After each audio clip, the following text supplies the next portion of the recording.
नमस्कार दोस्तों, आप सभी का हमारे YouTube चैनल पर स्वागत है।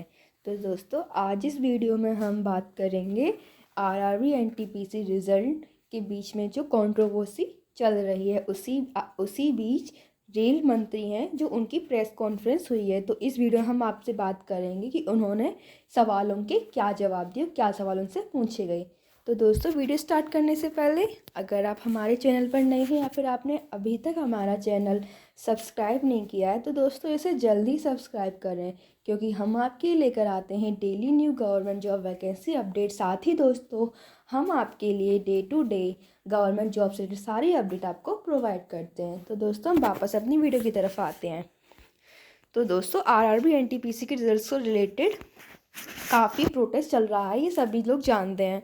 तो इसी बीच रेल मंत्री की कॉन्फ्रेंस कराई गई, तो उन्होंने उनसे क्या जवाब दिए उन्होंने, इस वीडियो में हम आपको इस बारे में बात करेंगे। तो रेल मंत्री अश्विनी वैष्णव ने परीक्षा में देरी के सवाल पर जवाब देते हुए कहा कि आरआरबी एनटीपीसी भर्ती के लिए 1 करोड़ से अधिक आवेदन प्राप्त हुए। इस परीक्षा को आयोजित कराने में एजेंसी को हायर करने में 6 महीने का समय लगा।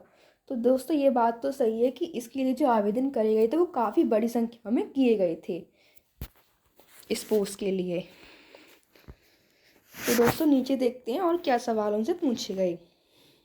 रेलवे एनटीपीसी परिणामों को लेकर बवाल थमने का नाम नहीं ले रहा है। परिणाम के जारी होने के बाद से ही अभ्यर्थी इस पर अनियमितता का आरोप लगा रहे हैं। हालांकि रेलवे ने छात्रों की शंका को दूर करने के लिए आधिकारिक वेबसाइट पर सफाई भी जारी की थी, लेकिन छात्रों ने इस बात को साफ नकार दिया है।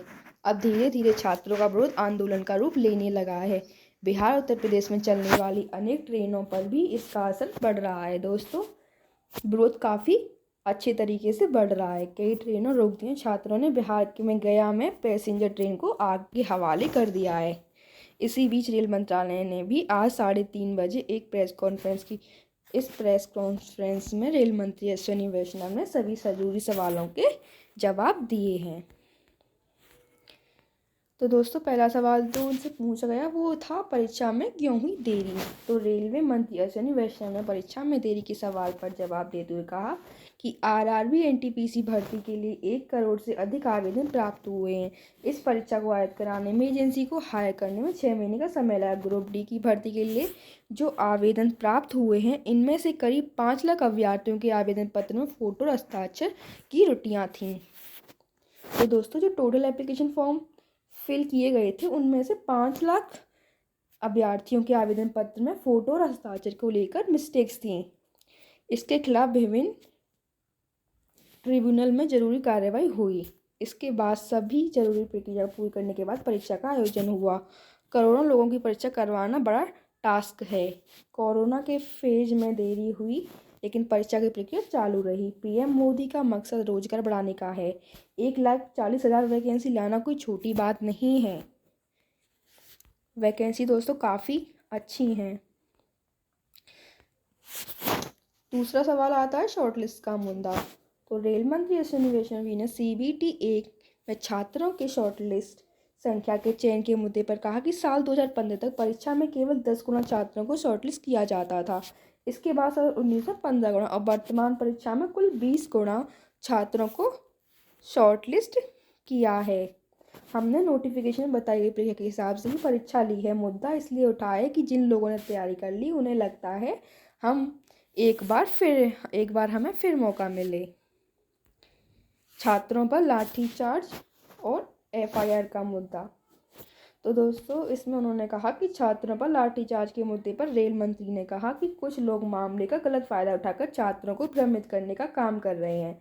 उन्होंने छात्रों को कहा कि अपनी ही संपत्ति को जलाना सही नहीं है। ऐसे कार्य पर पुलिस अपनी जरूरी कार्रवाई करेगी। हमें संवेदनशीलता से पूरे मुद्दे को सुलझने की पूरी कोशिश कर रहे हैं। छात्र औपचारिक रूप में अपनी समस्या सामने रखें। और दोस्तों, उन्होंने सबसे ज़रूरी बात जो कही वो ये है कि दोस्तों, रेल मंत्री ने कहा है कि छात्र अपनी समस्या 3 हफ्ते यानी 16 फरवरी तक अपनी समस्या बता सकते हैं। यह सभी समस्याओं को समीक्षा के बाद 4 मार्च या इससे पहले तक अपनी रिपोर्ट सौंपेंगी। इसके बाद जितनी जल्दी हो सके इस भर्ती की सभी प्रक्रिया पूरी करी जाएंगी।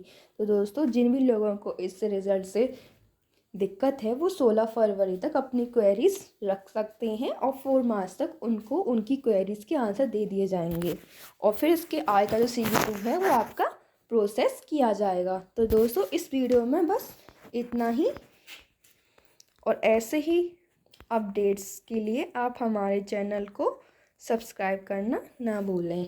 और दोस्तों, अगर आपको ये वीडियो अच्छा लगा हो, पसंद आया हो तो लाइक एंड शेयर ज़रूर करें।